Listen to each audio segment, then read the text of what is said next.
ये जो ये टाइटल पढ़ के आए होगे ना वीडियो में, सच बोल रहा हूँ भाई, फ्यूचर एंड ऑप्शन ट्रेडिंग तुम्हें गरीब बना देगा, इतना गरीब बना देगा जैसे मुकेश को गरीब बना दिया था। आप कहोगे यार तू तो खुद एफएनओ ट्रेडिंग करता है, तू तो खुद इन्फ्लुएंसर, और मेरे को कह रहा है गरीब बना देगा। सर देखो, इन्फ्लुएंसरों पर रियलिटी तो कोई नहीं छुपा सकता। आज की जो वीडियो होने वाली है बहुत इंपॉर्टेंट होने वाली है। हर एक फ्यूचर एंड ऑप्शन ट्रेडर के करियर के बारे में बात है भाई, लॉन्ग टर्म के बारे में बात है ये। और प्लीज़ मैं एडवाइस करूँगा वीडियो एंड तक देखिएगा। आई नो इस वीडियो में कोई स्ट्रैटेजी नहीं बता रहा, पर शायद ये लाइफ की एक ऐसी स्ट्रैटेजी हो, शायद फॉलो कर लो तो शायद मोटे लॉस से बच जाओ। तो फ्यूचर एंड ऑप्शन की जर्नी स्टार्ट करते हैं। पहली बात, ये जो एफएनओ है ना, ये हेजिंग के पर्पस से स्टार्ट हुई थी। हेजिंग मतलब क्या होता है? देखिए, हेजिंग मतलब होता है अगर मैंने कैश में बाय कर रखा है, suppose I have bought some stocks in Reliance in the cash market, like in the equity market, and if I want to offset और if I want to hedge, like मेरे को लगता है रिलायंस मैंने बाय कर रखा है, पर मुझे लगता है रिलायंस गिर भी सकता है, मुझे थोड़ी सी क्वांटिटी बेचनी भी है, तो मैं रिलायंस को कैश में तो लॉन्ग टर्म बेच नहीं सकता क्योंकि शॉर्ट सेलिंग तो लॉन्ग टर्म अलाउड नहीं होती, तो मैं रिलायंस का फ्यूचर्स बेच सकता हूँ या ऑप्शंस बेच सकता हूँ। इसको बोलते हैं हेजिंग करना, ठीक है ना। इस पर्पस से स्टार्ट हुई थी और आज के टाइम बन चुकी है फ्यूचर एंड ऑप्शन स्पेकुलेशन। तो चलो स्पेकुलेशन बन चुकी है, मान लेते हैं भाई, मैं कोई रोने नहीं वाला भाई, जो चीज़ है उसको मान लेना चाहिए, ठीक है। एसटीटी भी अब मान ही रहे हैं ना, है ना, ठीक है। तो बात करते हैं क्या, अब जो हमारा फ्यूचर एंड ऑप्शन ट्रेडिंग है वो गरीब कैसे बनाएगा। सबसे पहले तो जो एक लॉट ट्रेडर हैं, जो सिर्फ एक लॉट में करते हैं, उनको ये बिल्कुल भी गरीब बनाने वाला है, बहुत ज़्यादा उन्हीं को ही गरीब बनाने वाला है। कैसे? अब मैं आपको एक जर्नी बताता हूँ। देखिए, मैं अपनी ट्रेडिंग की थोड़ी सी जर्नी बताऊंगा। सब लोग खैर मुझे जानते होंगे, जो स्टॉक्स पे मेरे को 2 साल 2.5 साल वाली वीडियो डाली थी और मैंने शेयर किया था आई एम मेड लॉसेस। सारे इन्फ्लुएंसर्स प्रॉफिट दिखाते थे, आई नो, बट मैंने भाई ऑनेस्ट बोला था कि यार I made losses because I believe in the long term and now I can make profits. आज मैं बोल सकता हूँ बना सकता हूँ, बट पहले नहीं बनाए थे, ठीक है। तो उस टाइम पे ऐसा नहीं है मैं नॉलेज की कमी थी भाई। I did diploma in finance along with currently I am pursuing for CFA level 1 and अभी अगर हम बात करें तो ट्रेडिंग की अच्छी खासी नॉलेज है मेरे को। उस टाइम पे ऑप्शन ग्रीक्स, ऑप्शन स्ट्रैटेजीज पता थी जब शायद लोगों को नहीं पता हो। तो जी मैंने ये सब कुछ सीखा वीखा एंड ऑल, लेटेड भी, स्टार्टिंग में लॉसेस भी किए, प्रॉफिट भी बनाए, पर लॉसेस भी किए। तो लॉस जब हुआ ना, तो जब पता लगा, सी ने बोला यार देखो आपको ना टर्नओवर, जो एफएनओ में टर्नओवर होता है ना, शायद अब 5 करोड़ हो चुका है, पहले शायद 2 करोड़ था अराउंड। 5 करोड़ का अगर आप पे अबव टर्नओवर है, जो कि हो जाता है लोगों का, तो आपको टैक्स फाइलिंग करनी होती है, ठीक है ना, ऑडिट होता है। तो जी CA पे गए, ठीक है। तो CA ने P&L देखा, CA ने ना कॉल किया, प्रतीक। मैंने कहा हाँ जी सर बताइए। बेटे कौन सा ब्रोकर यूज़ करता है? मैंने कहा यार ये ABC लिमिटेड। कहता यार 25 लाख का तो तेरा लॉस था, उसके अंदर से तूने 15 लाख रुपए, 12 से 15 लाख रुपए STD दे दिया। अब कई लोग कहेंगे तू तो ओवर ट्रेडर था। भाई मैंने ओवर ट्रेड किया होगा, डेफिनेटली थोड़ा बहुत ओवर ट्रेड किया होगा, पर अगर मैं 12 लाख का लॉस के बाद 15 लाख चार्जेस दे रहा हूँ, क्या गवर्नमेंट को ये चीज़ की कोई कमी है? और ट्रेडर्स की जिस हिसाब से मात्रा बन रही है, स्टॉक मार्केट में हर साल इंक्लाइन आ रहा है, बल्कि स्टॉक मार्केट में लोग हर साल लॉस कर रहे हैं, बट फिर भी इंक्लाइन आ रहा है, पीपल आर कमिंग है। और अभी तो ये वेव स्टार्ट नहीं हुई, अभी तो US मार्केट का शेयर देखो और इंडियन मार्केट का शेयर देखो, अभी इंडियंस घुसेंगे इसमें। तो क्या गवर्नमेंट को इस चीज़ की कमी है? डेफिनेटली मैं अपने सीतारमन जी को, फाइनेंस मिनिस्टर को, मैं डिसरिस्पेक्ट नहीं करता। डेफिनेटली उन लोगों ने कैलकुलेट किया हो, चीज़ें देखी हो कि हाँ यार शायद उनको ये इशू लग रहा हो कि ओके हाँ हमें टैक्स की ज़रूरत है, ठीक है ना, हमें इनकम चाहिए। हमारा इस बार फिस्कल डेफिसिट में भी कुछ खास चार्म नहीं आया, बट STT ही क्यों? बाकी सारे जो बजट में इंटर्न्स के बारे में बोला गया वो सब पॉजिटिव बोला गया, वाई ओनली STT? एक रिपोर्ट के हिसाब से, ठीक है ना, इनकम टैक्स की रिपोर्ट के हिसाब से इस साल जनवरी में लोगों ने 25,000 करोड़ रुपए का STT इकट्ठा किया, और यही पिछले साल पता है कितना नंबर था? 20,000 करोड़। सर इतना % डिक्लाइन, 25,000 करोड़ का STT इकट्ठा किया और पिछले साल था 20,000 करोड़। ये वही बात होगी जैसे क्रिप्टो के अगेंस्ट होता था, बाबा STT के अगेंस्ट बोल रहे हैं, है ना यार। अगर टैक्स वैक्स का होता है तो ये इक्वल होता है, बाकी जगह भी चीज़ें बढ़ाई जाती है, STT ही क्यों बढ़ाया आप ये बताइए, अगर आपको इतनी नीड है, ठीक है।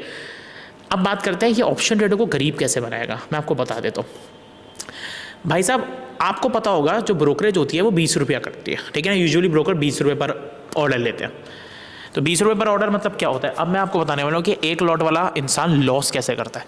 सपोज एक का नाम है मोनू गुज्जर और एक का नाम है सोनू गुज्जर, ठीक है ना।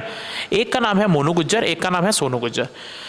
मोनू गुज्जर जो है वो 20 रुपये पर ऑर्डर वाला ट्रेड में करता है और सोनू गुज्जर भी 20 रुपये वाले ब्रोकर में करता है, पर दोनों में फ़र्क है। सोनू गुज्जर ज़्यादा पैसे भर देता है, मोनू ज़्यादा नहीं भरता। क्यों? आप कहोगे सर सोनू ज़्यादा पैसे लगाता होगा, चार्जेस करते होगा। नहीं, सोनू 5 क्वांटिटी लेता है, मोनू एक ही क्वांटिटी लेता है पर उसको 2-3 बार ले लेता है। तो ये क्या होता है, 90% ट्रेडर्स क्या करते हैं, 1 लॉट 2 लॉट एक बार लेंगे, प्रॉफिट बुक हुआ, फिर से दूसरा लॉट ले लेंगे। तो अगर आपके नंबर ऑफ ऑर्डर्स बढ़ेंगे, आपका STT भी बढ़ेगा, आपका सबसे पहला ब्रोकरेज भी बढ़ेगा कि भाई आप 20 रुपये और फालतू दे रहे हो। तो जो ये एक लॉट वाले हैं, पहले मैं आपको भी बता रहा हूँ, देखो मैं डिमोटिवेट नहीं कर रहा, एक लॉट वालों के साथ सबसे बड़ी ये दिक्कत आने ही वाली है कि इनके साथ एक पैसे का इशू आएगा ही आएगा, बिकॉज ये लोग वन लॉट ट्रेड कर रहे हैं, ठीक है। तो ये जो एक लॉट के अंदर ट्रेडिंग करते हैं, वन लॉट ट्रेडिंग वाले बंदे हैं, ठीक है ना, इनको लॉस होगा ही होगा, क्योंकि भाई ये मल्टीपल लॉट्स बार बार करते हैं। एक लॉट लेंगे, एक बार, दो बार, तीन बार, चार बार, 10 बार, 20 × 10 आप कर लो, 200 रुपये की तो वन साइड ब्रोकरेज कट गई। बट जो ये हैवी क्वांटिटी करते हैं, ये फिर भी इस चीज़ में कमा जाएंगे, ठीक है। अब इसकी लॉन्ग टर्म गेम समझिए। अब फ्यूचर एंड ऑप्शन वालों के साथ होने क्या वाला है यार, जब तक आप 15 से 20 हज़ार रुपये एक लॉट में टिके रहोगे, आपके साथ लॉस होने ही वाला है। अब वो कहीं ना कहीं तो हैवी क्वांटिटी में जाना ही पड़ेगा कि यार वही बात करें, एक स्कैल्पर है 100 क्वांटिटी वाला, एक स्कैल्पर है 900, सॉरी एक स्कैल्पर है 15 क्वांटिटी वाला और एक स्कैल्पर है 100 क्वांटिटी वाला। भाई 15 क्वांटिटी वाले ने 10 पॉइंट लिए तो 150 रुपये मिलेंगे, उसमें से भाई 40 रुपये तो ब्रोकरेज मान लो भाई की, सब कुछ कटा कुटा के उसके 150 रुपये में से उसके बाद सिर्फ 80 रुपये बचेंगे। अब जी, अब एक बंदे ने कितने कमाए, एक बंदे पे 100 क्वांटिटी थी तो उसने कमाया 1500 रुपये से। 1500 रुपये के अंदर ध्यान से समझना, 1500 रुपये मान लो उसको बचे 1000 रुपये, एक एग्जांपल लेते हैं, उसे 1000 रुपये बचे, ज़्यादा बचेंगे उसे, इससे तो ज़्यादा ही बचेंगे, उसे 1000 रुपये बचे। अब कहोगे सर उसको 1000 रुपये बच रहे हैं, चार्जेस तो दोनों जगह सेम हुए हैं। भाई चार्जेस तो दोनों जगह सेम है, पर तुम जो एक लॉट से 200 रुपये कमा रहे हो, उसमें से सिर्फ तुम्हारा 60-70 रुपये प्रॉफिट आ रहा है, तुम्हारी भूख थोड़ी मिटेगी। तुम अब क्या सोचोगे, यार 60-70 में एक और ट्रेड ले लेता हूँ, अब तुम दूसरा ट्रेड लोगे, अब उसमें भी चलो 70 रुपये निकल गए ब्रोकरेज काट के, तीसरा ट्रेड लोगे उसमें हो गया 100 रुपये का लॉस। अब बेटा वो सिर्फ 100 का लॉस नहीं काउंट होगा, अब तुम सोचोगे यार 70 का प्रॉफिट था, 140 - 100 नहीं, अब वो 100 रुपये के जो ये हमारा STD हाइक हुआ 0.02 वो भी भरना पड़ेगा, उसके ऊपर हमारे ब्रोकरेजेस भी भरने पड़ेंगे। तो अब उस बंदे की भूख देखो यार, उसको कमाना है दिन के 500 रुपये। तो ये कई दिमागदार बंदे क्या करते हैं, भाई 80 रुपये कमाए, 80 रुपये कमाए, अब तीसरे ट्रेड में भाई 100 का लॉस हो गया, तो अब ये सिर्फ 100 का लॉस नहीं होगा, इसके ऊपर जो तुम लोगों ने STD भरा है, इसके ऊपर जो तुमने भाई ब्रोकरेज भरी है, तुम्हारा 100 रुपये का चार्जेस का बिल आएगा सीधा 200 रुपये, 170 रुपये, 180 रुपये।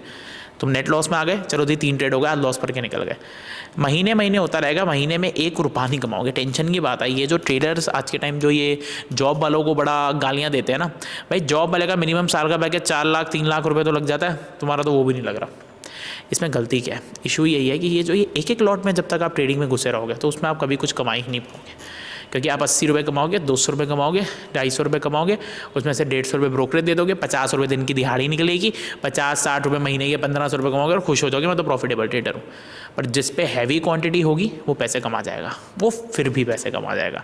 तो दिस इज़ द गेम, मैं आपको बता देता हूँ, देखो हार्श ट्रूथ यही है, this is a big Capitals game. आप कहोगे कैपिटल का इशू है कोई, सर देखो कैपिटल का इशू नहीं है। अब लोग बोलते हैं कैपिटल इशू है, नहीं भाई, मार्केट में तो स्किल की कमी है यार। एक बात बताओ, तुम ट्रेडिंग करना स्टार्ट तो करो, तुमको कुछ आता भी नहीं होगा ना, तुम्हारे गली मोहल्ले के लोग बोल देंगे ले मेरे लगा दे, ले मेरे लगा दे। अरे बैंक लोन दे देता है, अरे 12-15 हज़ार की जॉब करो, सैलरी सिर्फ 2 सीधा भाई साहब आपको क्या कहता है लोन मिल जाएगा। पेटीएम में कुछ खर्चे दिखा दो, पेटीएम में कुछ वो आप बिजनेस अकाउंट करो, डेली का कोई छोटी मोटी ट्रांजेक्शन दिखाओ, पेटीएम लोन दे देगा। और वो नहीं मिलता तो भाई if you are a professional trader, if you can make returns, I am committing, मैं कमिट कर रहा हूँ यहाँ पे इतने अपने चैनल पे, ठीक है ना। If you are making returns, उसके हमारे कुछ क्राइटेरियाज होंगे वो मैं बता दूंगा, तो हम आपको फंड कर देंगे। और बताइए, ये हमारा प्रोग्राम स्टार्ट होने वाला है तो हम आपको फंड कर देंगे। सारी गेम है बिग कैपिटल की। अब मैं एक अंकल से मिला, काफ़ी एजेड अंकल थे, ठीक है, उनको शायद इतनी ट्रेडिंग आती भी ना हो, वो सिर्फ टॉप ब्लू चिप स्टॉक्स या कई स्टॉक्स में इन्वेस्ट करते थे और उसमें रिटर्न बना लेते थे, ठीक है। पर उनकी इन्वेस्टमेंट क्या होती थी, 50 लाख 20 लाख, और वो उन्होंने पैसा बनाया। तो जिस पे बिग कैपिटल है, it's a big cap game, they will gonna make money here, right. जो कम पैसे वाले हैं, ऐसे बात नहीं है वो नहीं कमा सकते, बट उनके लिए ये चीज़ें और ही कठिन हो रही हैं। जिस हिसाब से STD बढ़ रहा है, जिस हिसाब से चीज़ें बढ़ी है, अब फ्यूचर में ज़ीरोधा ने भी बोल दिया ब्रोकरेज बढ़ सकती है, it is a like disaster for them. तो एट द एंड गोल यही है, आप प्लीज़ अपना जॉब मत छोड़िए, अपना धंधा मत छोड़िए, अपना काम मत छोड़िए। FNO में करियर नहीं बन पाएगा जब तक कम पैसे हैं, मैं आपको आज खुले चोट पे बोल रहा हूँ, ठीक है ना। FNO में आपको कम से कम आपकी एक फिक्स इनकम चाहिए होगी, ताकि आप एक थोड़ा सा रिस्क ले पाएँ। अच्छा, रिस्क की बात नहीं होती, ये नहीं कि मैं बोल रहा हूँ 500 क्वांटिटी तो पूरी लगा दो, नहीं। देयर इज़ अ टेक्निक जो मैं सिखाने वाला हूँ, जिसको बोलते हैं hedging. Hedging is the technique, hedging is like an insurance. और हेजिंग के बारे में आप लोग जानते हो, मैं हेजिंग स्टार्ट ही करी है और मैं हेजिंग ही ट्रेड करता हूँ, मैं हेज ट्रेडर हूँ एक, ठीक है। Hedging is a technique where you get the insurance, आपके साथ एक इंश्योरेंस होती है हमेशा, यानी अगर आपने कॉल बाय करी है तो हमें कॉल सेल भी करेंगे, पुट बाय करिए तो पुट सेल भी करेंगे, तो इट्स अ पेयर, ठीक है। तो हेजिंग जैसी टेक्निक्स हैं, काफ़ी टेक्निक्स हैं जो पैसा बना सकती हैं, जिसमें आप इंश्योर्ड रहते हो, बट हाँ आपको उसके लिए भी पैसा चाहिए होता है। तो आप याद रखिए, अपनी जॉब मत छोड़िए, एक धंधा ढूंढिए। और जो लोग ये FNO के अंदर पागल हो चुके हैं, बिल्कुल अपना स्कूल छोड़ रहे हैं, अपना कॉलेज छोड़ रहे हैं, तो सर इससे गेम नहीं बनेगी। आपको पैसा चाहिए होगा, हाँ अगर आपके पापा पे बहुत पैसा है तो आप शायद कुछ अचीव कर लो, अगर नहीं पैसा है तो आप इस पर डिपेंड मत रहिए। जय हिंद, मिलते हैं आपसे नेक्स्ट वीडियो में, टेक केयर, आपका प्रतीक साहनी।